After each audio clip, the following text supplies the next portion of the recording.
we've got Clinton, Burisma, and Ukraine all in one.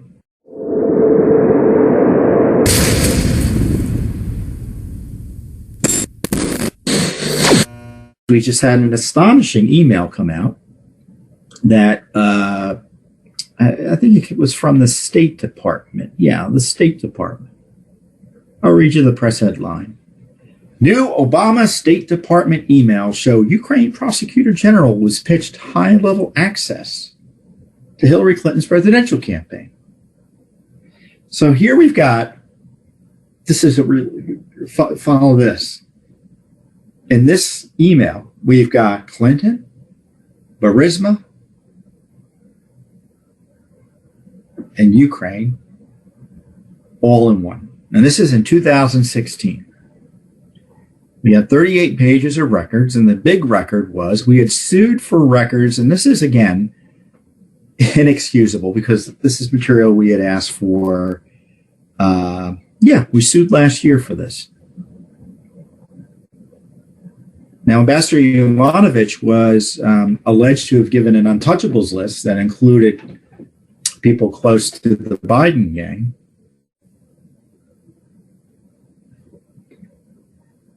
Meaning they were protected.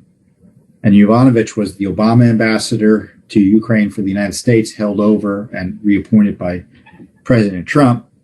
And then she turned into an anti-Trump witness during the impeachment coup attack on the president.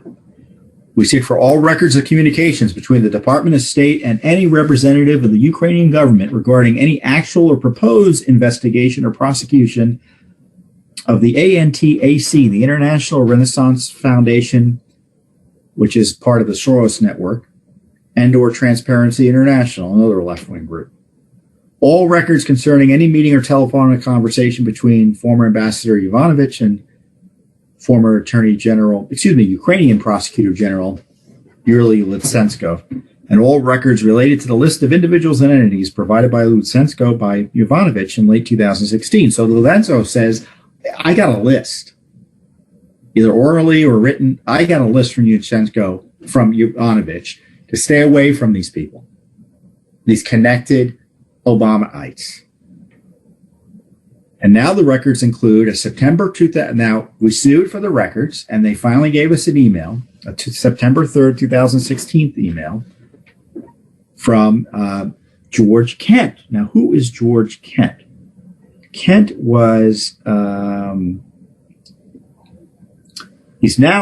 he was then the United States Deputy Chief of Mission to Ukraine, and now he's the Deputy Assistant Secretary of State for European Eurasian Affairs.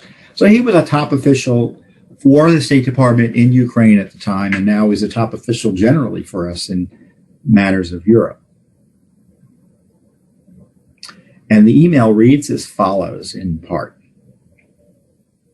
The email subject line is, Lutsenko now likely not to go to D.C. with Blue Star, other Ukraine issue comments, which says, Lutsenko confirmed he had been pitched by Blue Star. Blue Star Strategies, by the way, was a left-leaning Democratic lobbying firm hired by Burrisma. Hunter Biden was on the board of Burrisma. So this is a Hunter Biden Burrisma lobbying firm. And they're connected to the Clinton administration. Its chairman had worked for John Podesta in the Clinton White House. And if Hillary had won at the time, he was likely to be chief of staff again.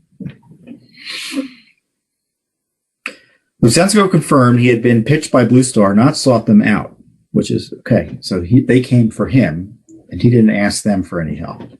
He said he honestly didn't know how Blue Star was to get paid. He didn't have funds. So they were going to give him free money, free services, which is interesting, isn't it? And that some BPP MP, which is another party in parliament in Ukraine,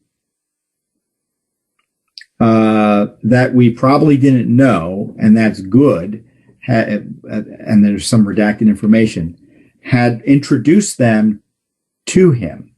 So there were these folks in the Ukrainian politics that introduced him. Blue Star CEO Tramontano,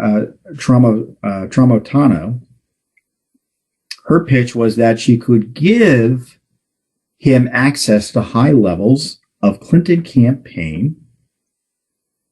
And GPK note, this is in the email, she was Podesta's deputy as deputy chief of staff the last year of Bill Clinton's tenure. And that was appealing.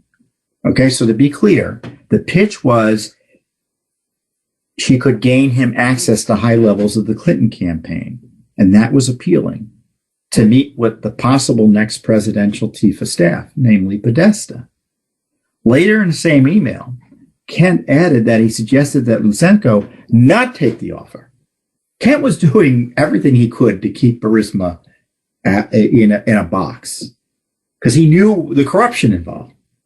I shouldn't say he was doing everything he could, but it's pretty clear in the email traffic here and elsewhere we reviewed, they all knew Burisma was bad news.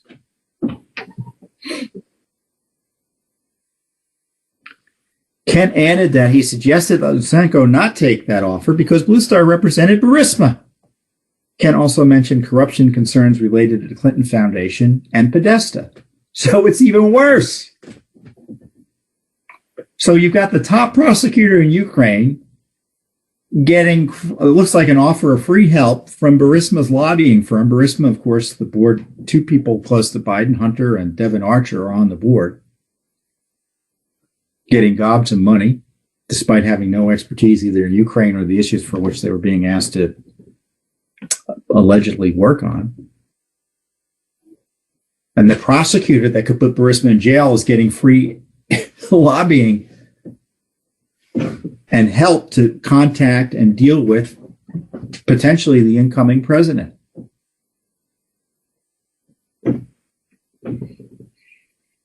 Kent knew what was going on. This was Obama State Department official knew what was going on, and he warned Ivановich. In connection to Blue Star, I noted their representation of Burisma.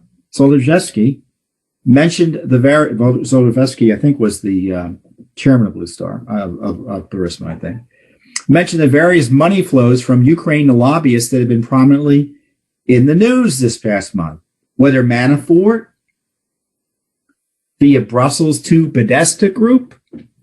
So he's got the Trump campaign manager at the time, and he ties it to Podesta, of course, is in Clinton world.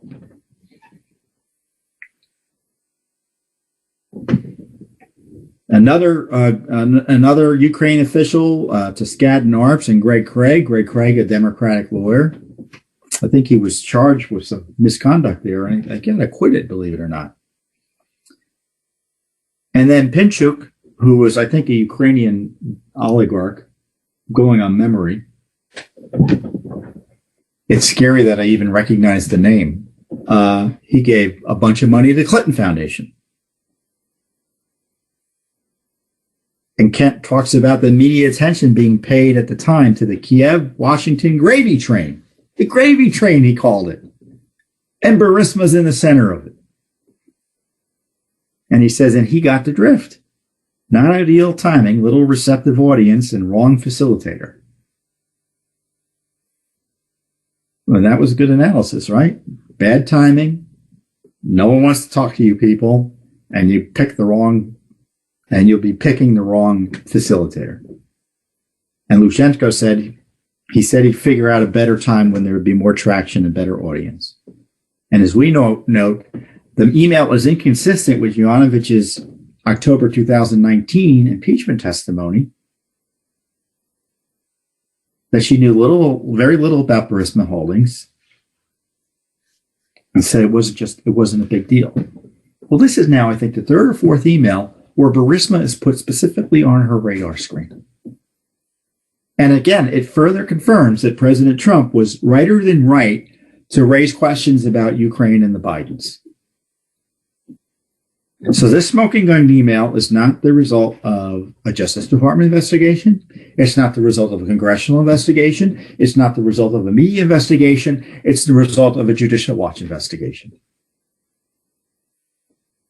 It shows the Obama administration knew full well that Burisma and its lobbying firm connected to Hunter Biden was influence peddling in Ukraine and in Washington and had connected it all to the Clinton campaign. And not only that, but the Obama State Department knew about shady dealings, it looks like, between Ukrainian officials and Eastern Europeans, Russia, Ukraine, you name it, and the Clinton Foundation.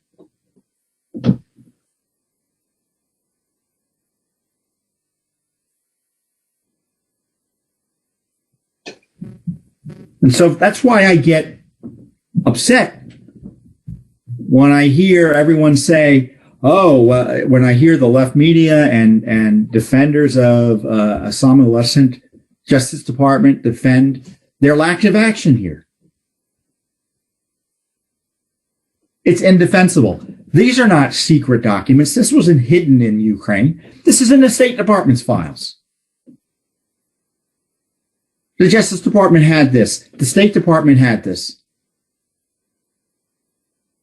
Remember, while the president was being impeached for raising questions about Biden corruption, everyone said, well, those were all baloney questions. They had Hunter Biden's laptop that proved the president was righter than right. So forgive me for getting a little outraged that the Justice Department purposely slow walking and hiding and covering up corruption as this president is torn apart for asking questions about the corruption. They all knew he was right, and they, through sins of omission, made it seem like he was wrong, and he was right. So we've got more documents coming. We've been getting documents more or less out of the State Department. They're slow walking the information, and it will continue. If Biden comes in, it will continue under the Biden administration. I can't tell you that at this point that we're going to get anything different. Now, we'll have more lawsuits, I suspect, about this Burrisma issue. I know we're looking at additional Freedom of Information Act requests, which are still being denied, which are still being stonewalled by the State Department and Justice Department, et cetera. So more is coming. More is coming. Thanks for tuning in. Be sure to subscribe to our YouTube channel to catch